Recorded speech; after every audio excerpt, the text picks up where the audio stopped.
How's that? There we go. They didn't tell me to hit the green button. Well, I'm honored to be here, and this is an important subject, the subject of skepticism in politics. Truth matters in all human endeavors, including and especially politics. Have you heard that we have a big election coming up in America? I don't know if this has made the news here or not.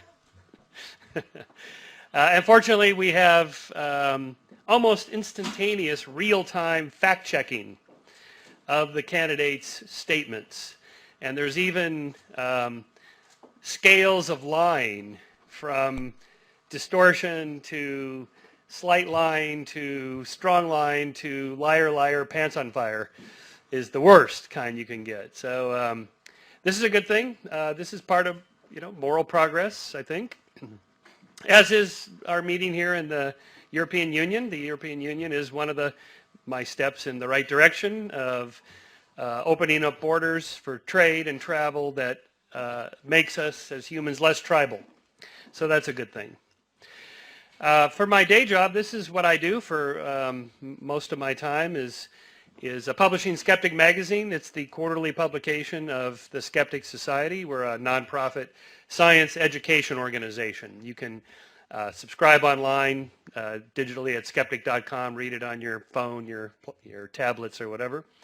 And every issue of the magazine has a particular theme to it, mostly related to science, reason, and we want to know what's true. Like, for example, we did an issue on the future of intelligence. Are people getting smarter or dumber? Well, I'm from California, so I have an opinion about this myself. But it turns out people are getting smarter. IQs are going up about 3 points every 10 years. The IQ test companies have to renorm the tests every decade or so and make them harder because people are getting better at aptitude type thinking, abstract type thinking. And that's one of the drivers of moral progress, is that as a species we're becoming more abstract in our capacity to reason. So that's some good news.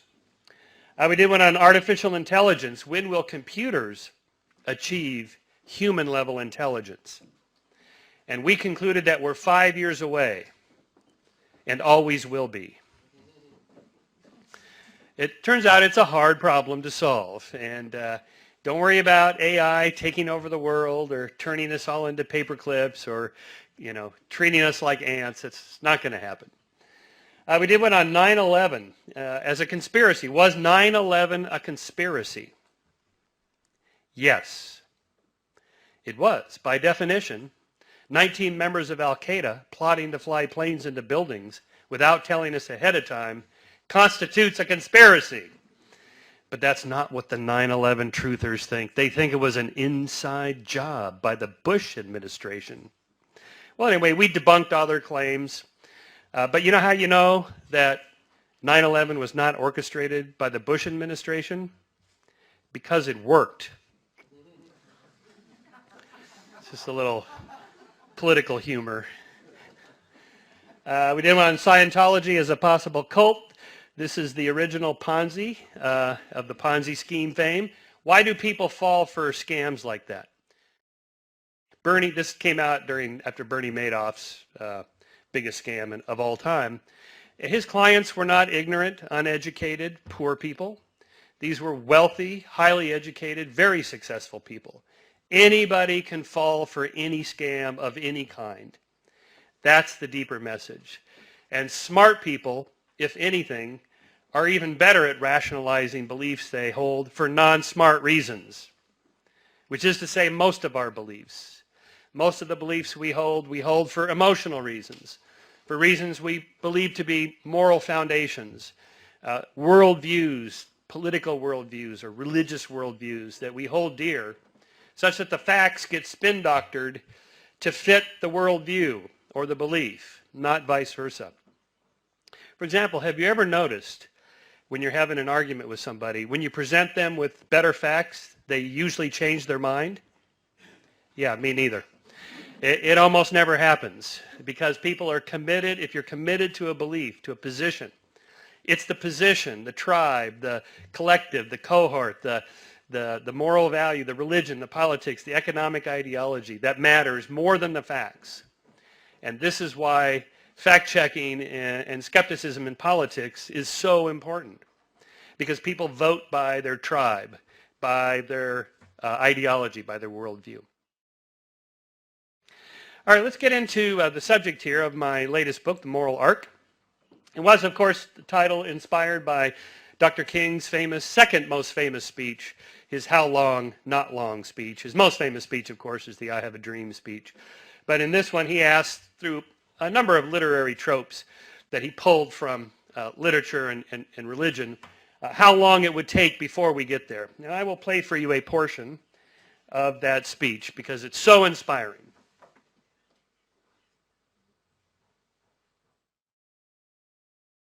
I know you're asking today, how long will it take? Somebody's asking, how long will prejudice blind the visions of men?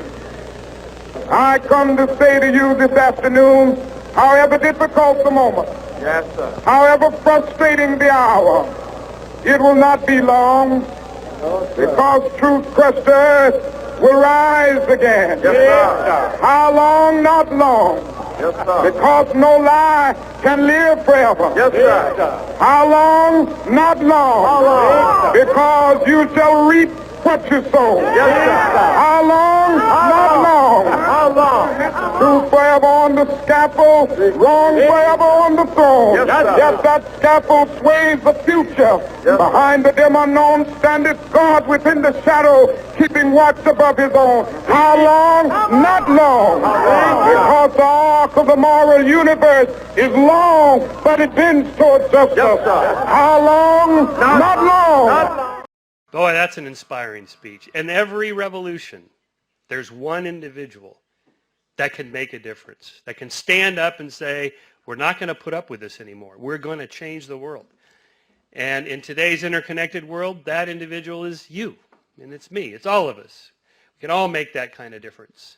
And it's always inspiring to hear somebody like that give us that. And in fact, it was just a matter of months after that speech that Dr. King, standing right here, looking over the shoulders of President Johnson, while he signed in the Voting Rights Act in August of 1965. The Voting Rights Act was to protect the rights of African Americans to vote. They had the legal right through the Constitution, but they were unable to do so through a whole bunch of shenanigans that states pulled off to prevent them from voting. And so we've had those protections ever since. And in fact, voting, of course, is the key to the spread of democracies. This is one of many graphs from my data-heavy book, Charting Moral Progress. So this is the number of nations scoring 8 or more on the polity scale. The polity scale is a quantitative measure of how good your democracy is. You know, from 1 to 10. So some democracies are better than others. Some, the elections are rigged, or if you can believe it, money influences the election. Oh, that would never happen in America, would it? So there was a burst after the First World War, and then a drop during the Second World War, a big burst after the Second World War, another spike in the 80s and 90s. We're up to 119 democracies in the world now, more than half. So that's good. That's progress. It didn't used to be that way. And in fact, as not long ago of 1900, there were no liberal democracies in the world, none, zero, because women couldn't vote. If half your population, adult population, can't vote, you're not a democracy.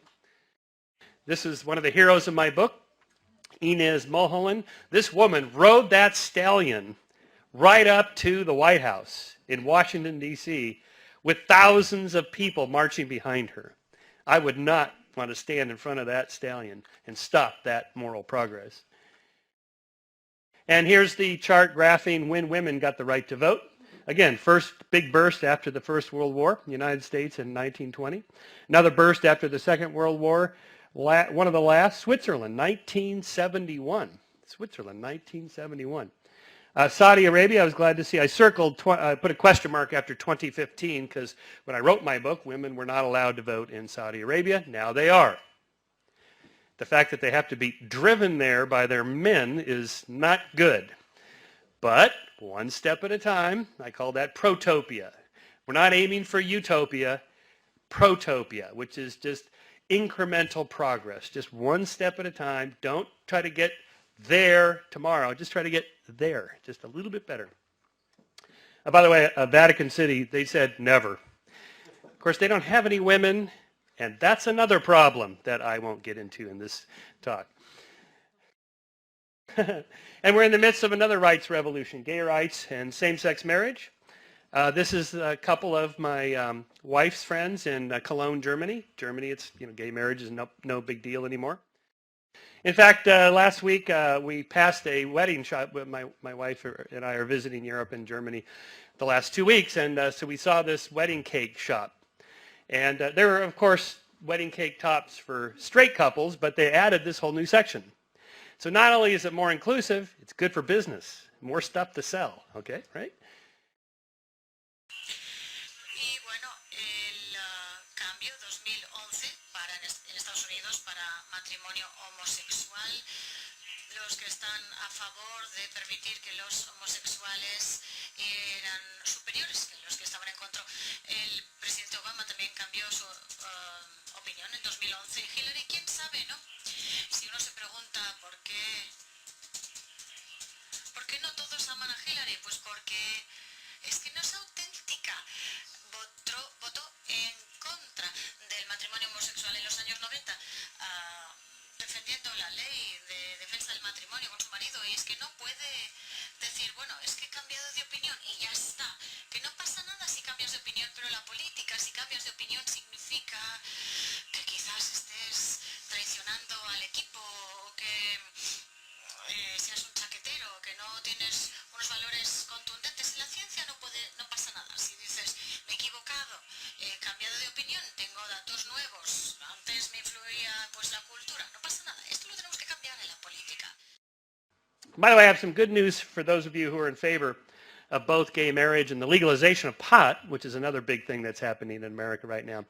I found biblical support for both. In the Old Testament, in Leviticus chapter 20, verse 13, it says, if a man lies with another man, he must be stoned. Wait for that to be translated. It's a double on, okay. So let's go through some of the other rights revolutions. Torture is now illegal in all Western democracies. Enhanced interrogation doesn't count. All right, so we have some progress still to go. We're not there yet, but still, it's illegal, at least in its more brutal forms, like waterboarding witches in the Middle Ages, the rack. This is a picture from the Torture Museum in Amsterdam. And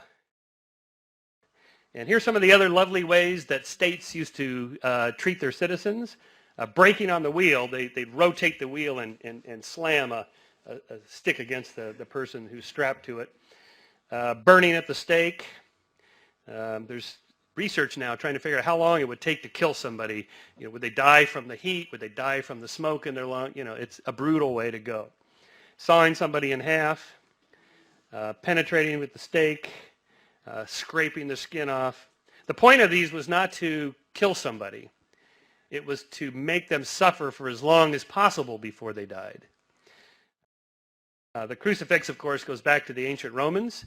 It's probably the most famous form of torture there is. Millions, probably, I should say, perhaps 1 billion people wear a symbol of this form of torture around their necks. You have one.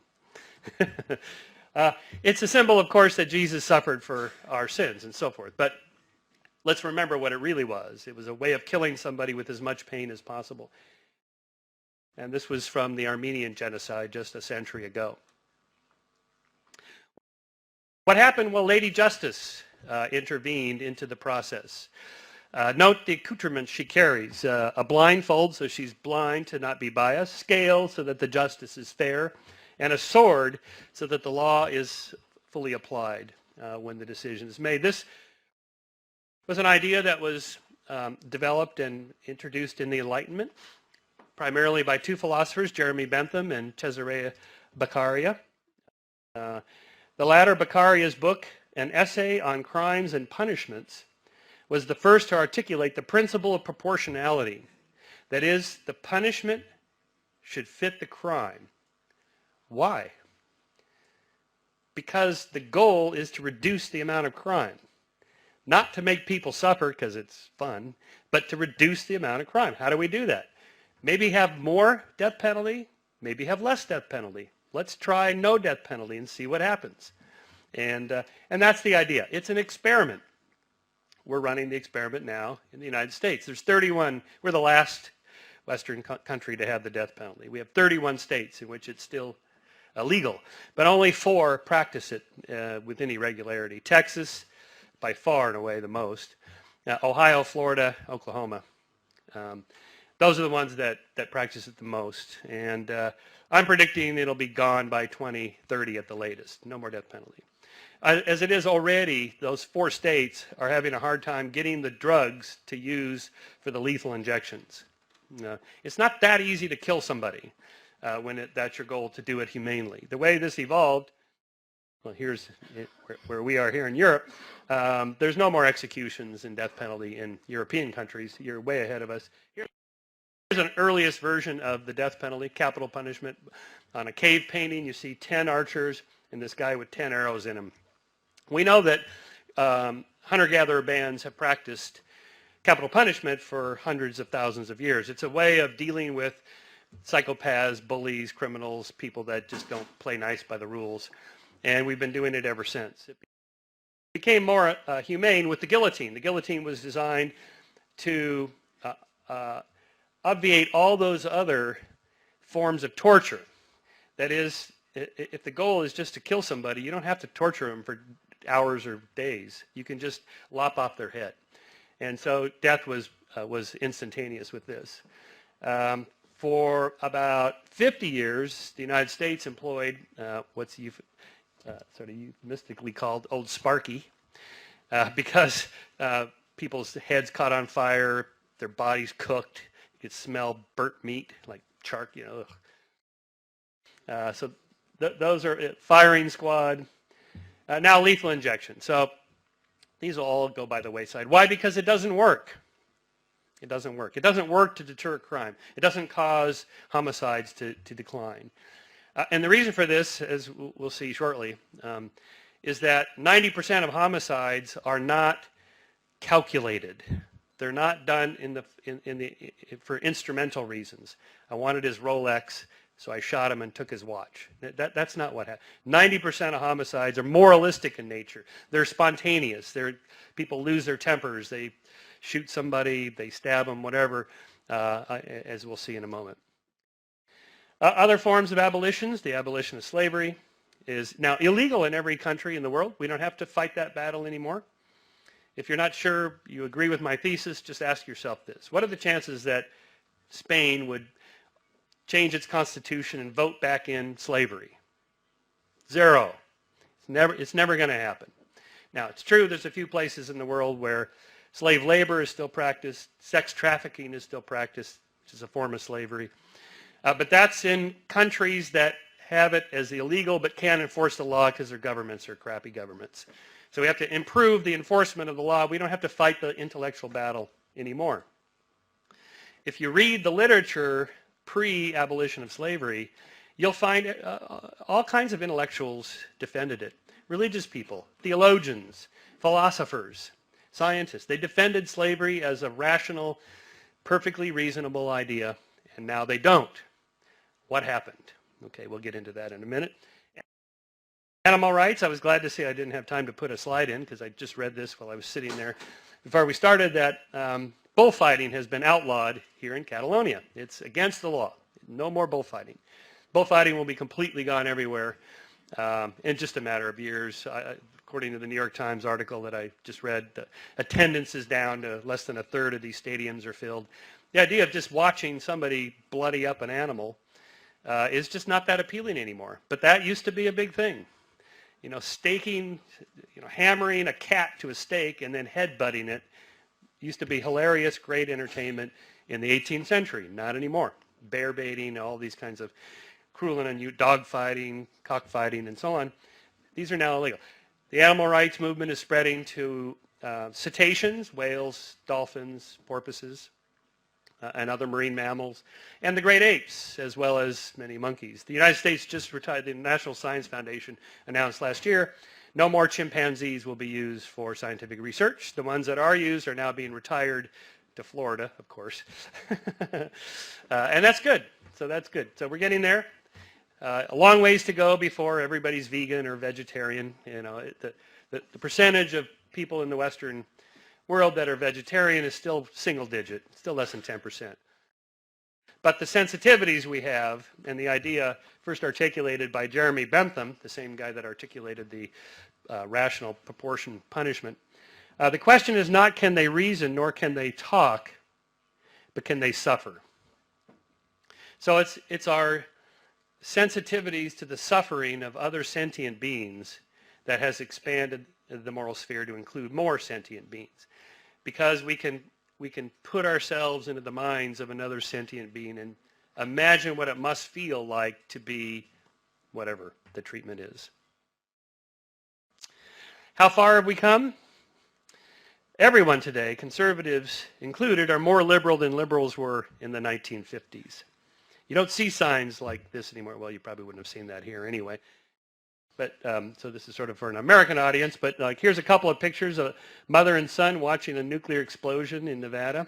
Here's a little scene from Las Vegas. There's a nuclear mushroom cloud there. Just another day of fun entertainment. Let's watch the U.S. military destroy the desert, turn sand into glass.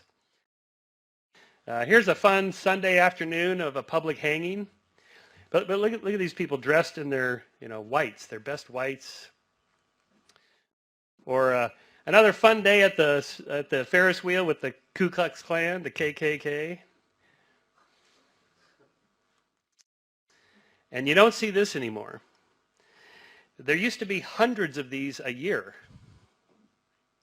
particularly in the southern parts of the United States. Hundreds.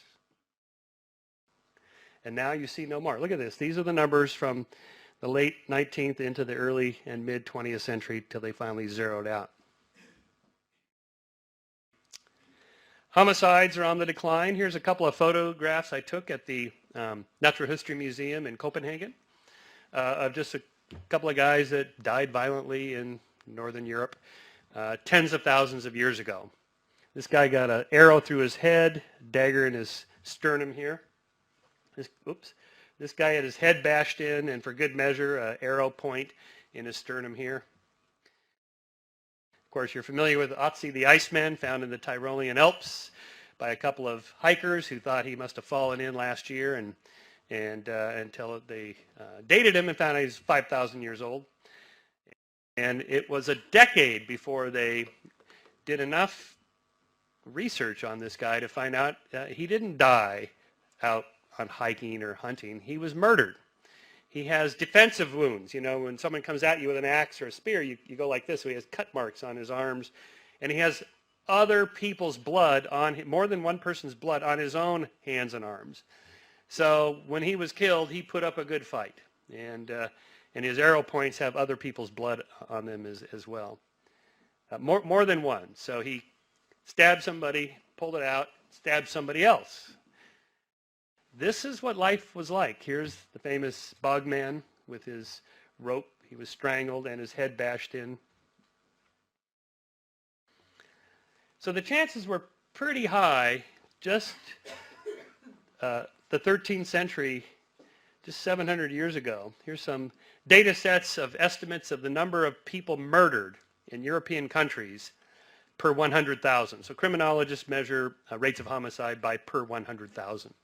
So you're talking about almost 100 per 100,000 down to less than 1 per 100,000 in Europe today. In America, it's about 5.5 per 100,000, primarily for two reasons. One, the illegal drug trade is quite high, and we have a lot of guns. There are 320 million Americans. There are about 350 million guns.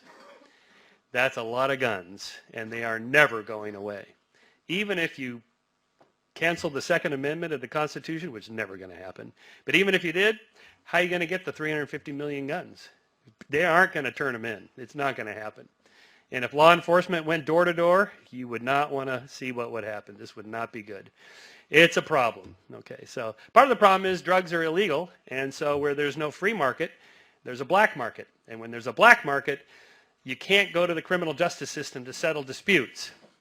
So the disputes are settled through what's called self-help justice. People take the law into their own hands, and that usually means an increase in violence. What about war? Haven't armed conflicts become worse? It seems like it because we often hear the trope that the 20th century is the worst century in all of history. That's probably true in terms of raw numbers of people killed, but not percentage of populations. There are a number of centuries that are pretty close, or at least a number of incidents like the Crusades and the Inquisition and the Taiping Rebellion, Civil War in China, that proportional to the overall population, which was much smaller, is close to a Holocaust or a Second World War. And it's good to remember, too, that the 20th century was 100 years long. All of this happened in the first half. This is what happened in the second half that political scientists and military historians are trying to explain. It's the mystery of the long peace.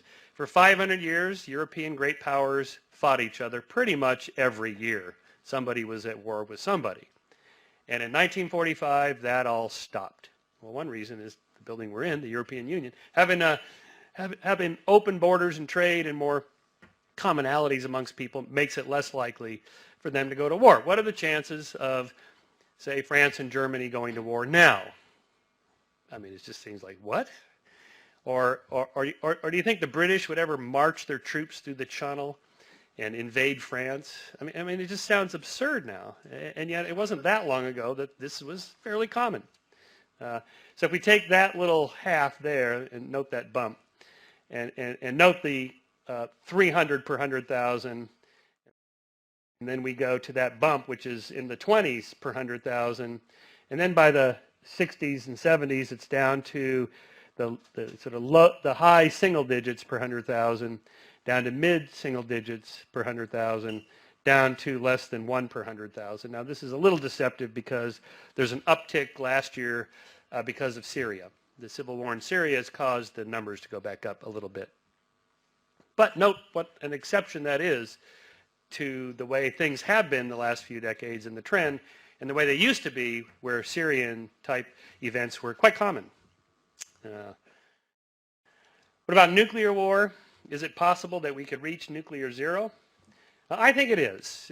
Not just yet. I mean, the Nobel Committee gave President Obama the prize because of his efforts to attenuate the number of nuclear weapons, and he's made some progress, but compared to 1986, when the number was 70,000 nuclear weapons in the world, 70,000, we're really down to about 10,000, 10 or 11,000 right now. So that's a significant decrease. That's good.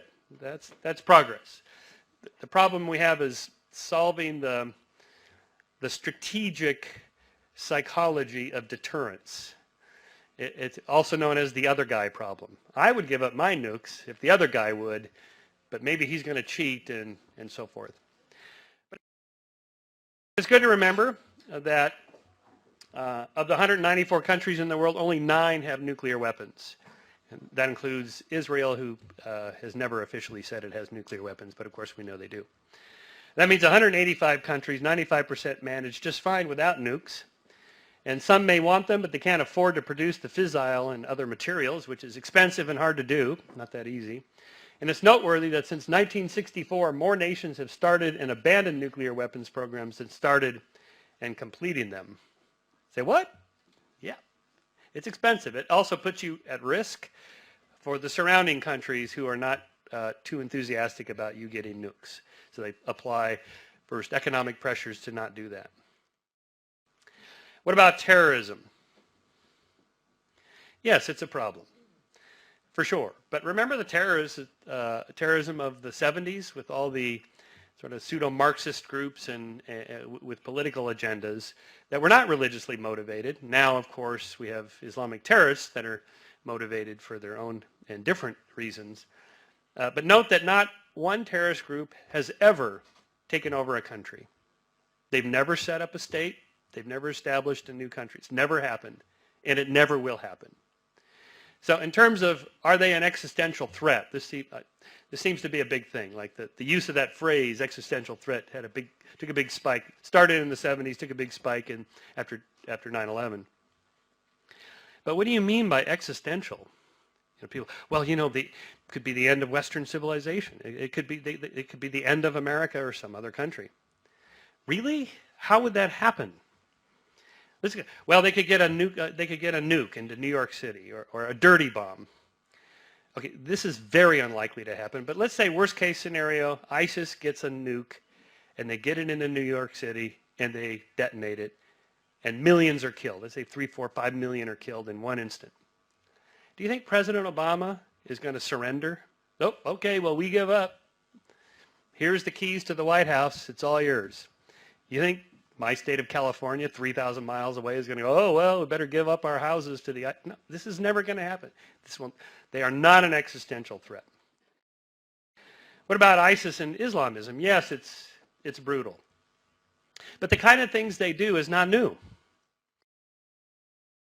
Here's a illuminated painting from a 12th century French Bible of two Jews kneeling, about to be beheaded for killing Jesus, who looks on from above. Here's Jesus.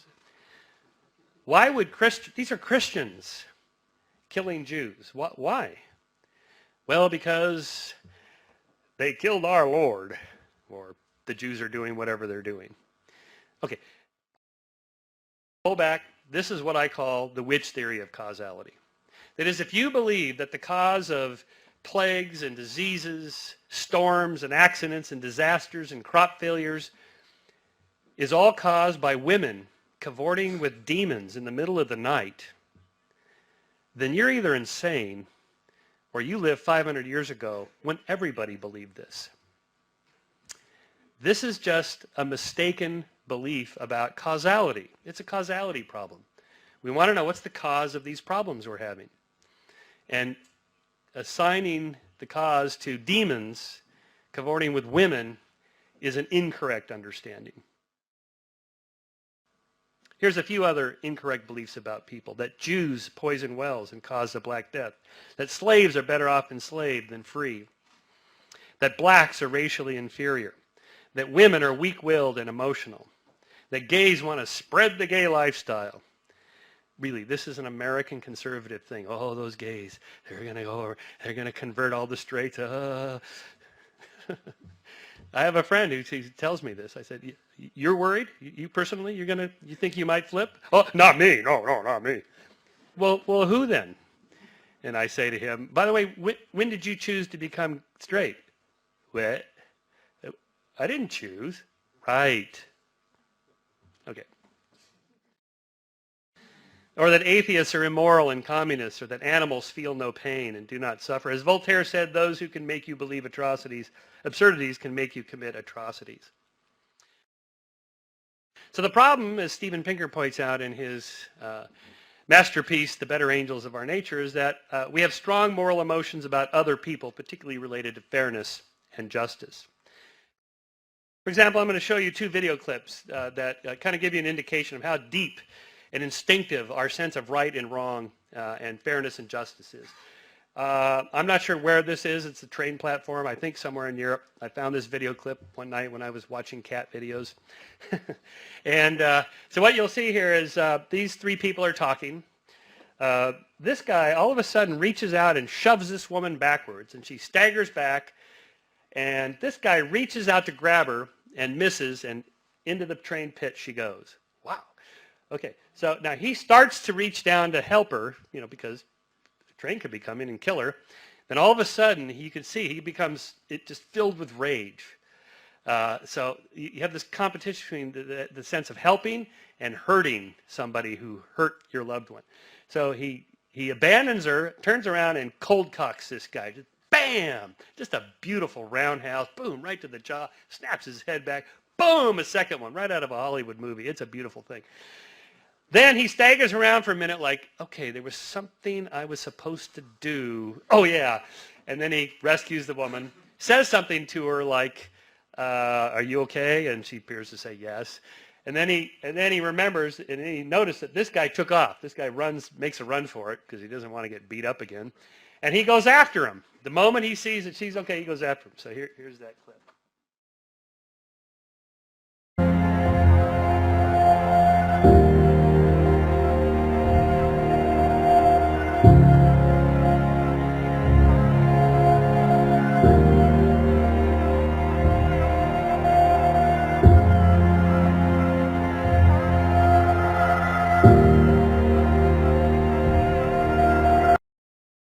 So again, we have these deep moral instincts. They evolved. We know they evolved because we see them in primates. We see them in the great apes, chimps, gorillas, orangs. We see them in tiny little monkeys. Like, here's an interesting experiment by Franz de Waal in his lab at Emory University with these little capuchin monkeys. Now, these monkeys have tiny brains. They have no language. They hardly have a cerebral cortex at all. They can't articulate why they're angry about something, but they can express it through nonverbal communication. So the experiment is these monkeys have been classically conditioned to associate pebbles with food. So the pebbles are like money. So they've learned to exchange money for food. So you see a little bucket there of cucumber slices, and they like cucumbers. So he gives her a rock, she gives him a cucumber, and that's cool. And then this one gives her a rock, and she gives him a grape. And they like grapes more than cucumbers because, who doesn't?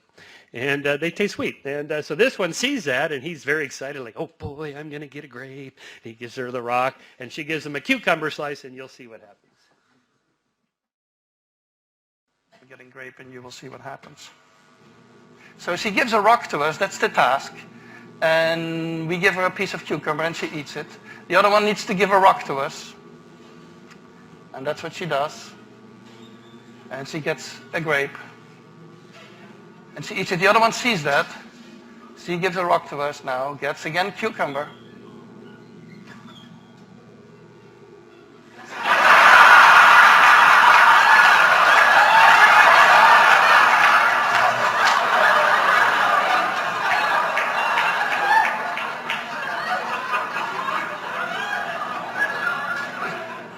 She tests the rock now against the wall. She needs to give it to us. And she gets cucumber again.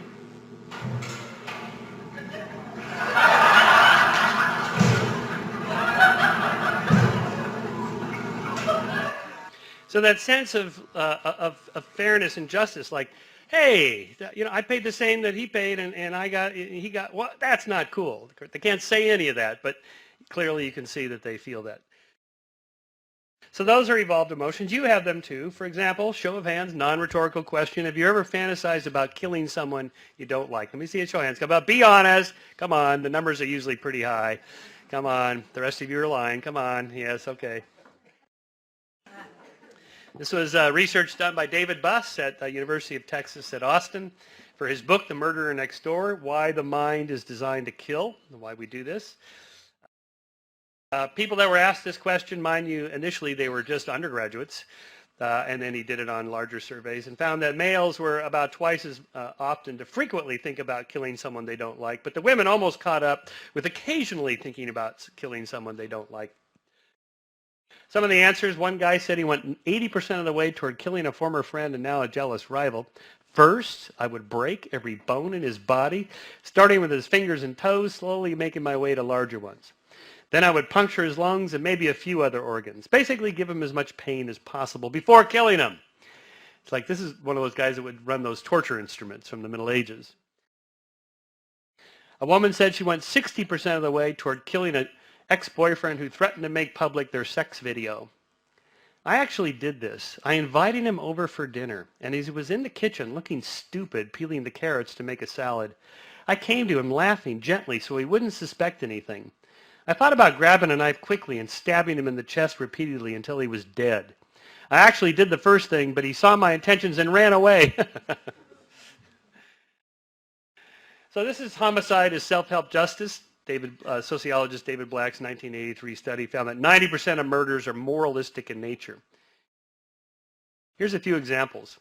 A man who killed his wife after she dared him to do so during an argument over paying bills. A woman who killed her husband during a quarrel in which the man struck her daughter, his stepdaughter. A young man who killed his brother during a heated discussion about the latter's sexual advances toward his younger sisters. A woman killed her 21-year-old son because he had been fooling around with homosexuals and drugs. And others during altercations over the parking of an automobile. This is why it's a bad idea to have guns just lying around. Just for that moment of rage, the rage circuit fires up, your cortex can't quite squelch it in time, and then you act, and then the rest of your life in jail on death row. Norbert Elias is a German sociologist who published a famous book called The Civilizing Process. Well, not so famous, but it's making something of a comeback, in which his data set, his argument is that people learn to control their impulses over the course of centuries, starting with books of manners. So he took his data set were these books of etiquette and manners, like how to behave. For example, here are some of the advisories they gave to people. Don't foul the staircases, corridors, closets, or wall hangings with urine or other filth. Don't relieve yourself in front of the ladies. Don't touch your private parts under your clothes with your bare hands. Don't greet someone while they're urinating.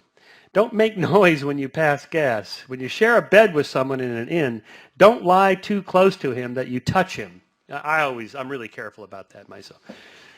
Don't blow your nose into the tablecloth. Don't spit into the bowl when washing. Don't pick your nose while eating. Don't lift meat to your nose and smell it. In other words, these people were disgusting. They were just acting on impulse. And so Elias's thesis is that from 1200 to 1800, Europeans got civilized. Began with the aristocrats, trickled down to the masses. People increasingly inhibited their impulses, anticipated long-term consequences of their actions, and other perspective taking increased. That is, how would you feel? How would I feel if you did this, and so forth? And self-control and willpower increased with practice. Okay, so so that was one civilizing force. And the second one was the Enlightenment.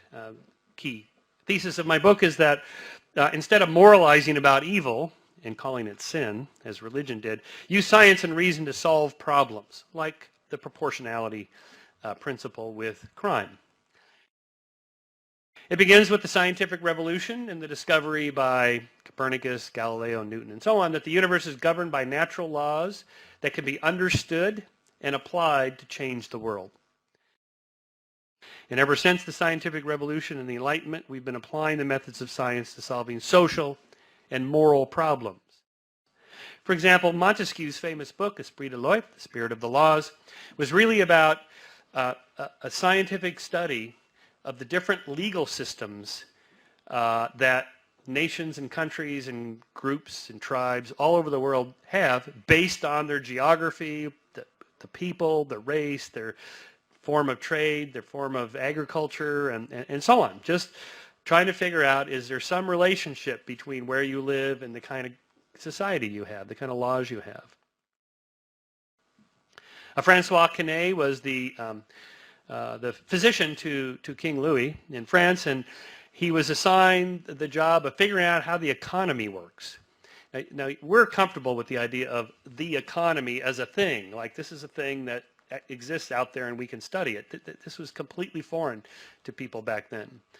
And so his analogy as a physician was that currency flowing through a country is like blood flowing through the body.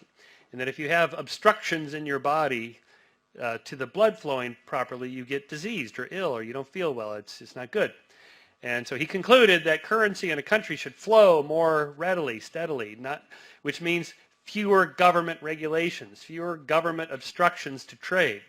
And this is where the term laissez-faire comes from. It just means leave it alone. Just let people do their thing in the economy and wealth will increase. Of course, this is the inspiration for the great Adam Smith, the founder of modern economics as a science. Most people think the title of his book is The Wealth of Nations. That's not the title of his book. The full title is An Inquiry into the Nature and Causes of the Wealth of Nations. It's a book of science. It's a book of understanding the nature. What is wealth? Where does it come from? And what causes it to go up or down?